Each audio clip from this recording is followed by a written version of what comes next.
Em dic Núria i actualment soc tutora de P1 i ja porto uns 6 anys a la llar.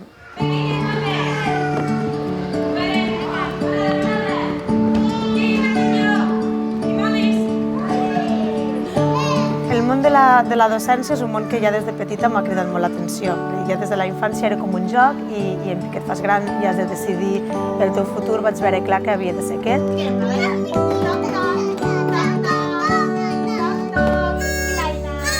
A la llar tenim marcats 2 objectius molt clars. Un d'ells és aconseguir que el nen es senti còmode i a gust a l'escola, és fer de l'escola un espai segur i de confiança, i aconseguir que vingui feliç. L'altre objectiu clar és cobrir les necessitats bàsiques de l'infant, aconseguir uns bons hàbits d'alimentació, uns bons hàbits d'higiene, uns bons hàbits en el son i en el descans, uns bons hàbits en el joc, en l'ordre, i aconseguir que el nen cada vegada sigui més autònom i més independent. Ai, sí, molt bé. Molt bé, una altra vegada. Molt bé. Vale, la carona, Emma. Així, molt bé. Molt bé. Tanquem l'aigua? Vinga, així. Pensem que un cop assolit aquests 2 grans blocs, aquests 2 grans objectius, el nen ja té la disposició, ja està preparat per rebre qualsevol tipus d'estímul, ja està preparat per aprendre. I aquí és quan ja entra en joc tota l'estimulació del llenguatge, l'estimulació musical, l'estimulació psicomotriu, l'estimulació més creativa i més imaginativa.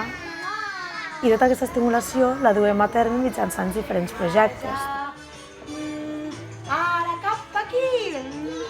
El projecte Treu la llengua és un projecte d'estimulació del llenguatge en edats primerenques.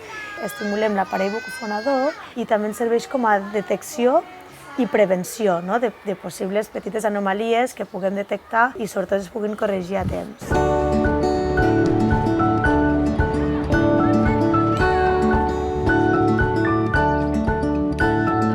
Tot aquest tema dels projectes ens requereix també una feina de rerefons, requereix que ens haguem de coordinar amb les companyes de nivell, que hi hagi també una coordinació intercicles, molts d'aquests projectes s'inicien a la llar però tenen continuació fins al 3è cicle de primària.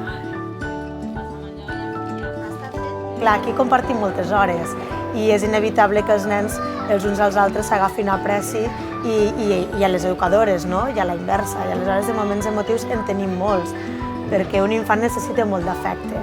I aleshores en qualsevol moment, per molt que estigui content i estigui jugant, bé, te fa l'abraçadeta i després ja marxa, però en aquell moment la necessitat.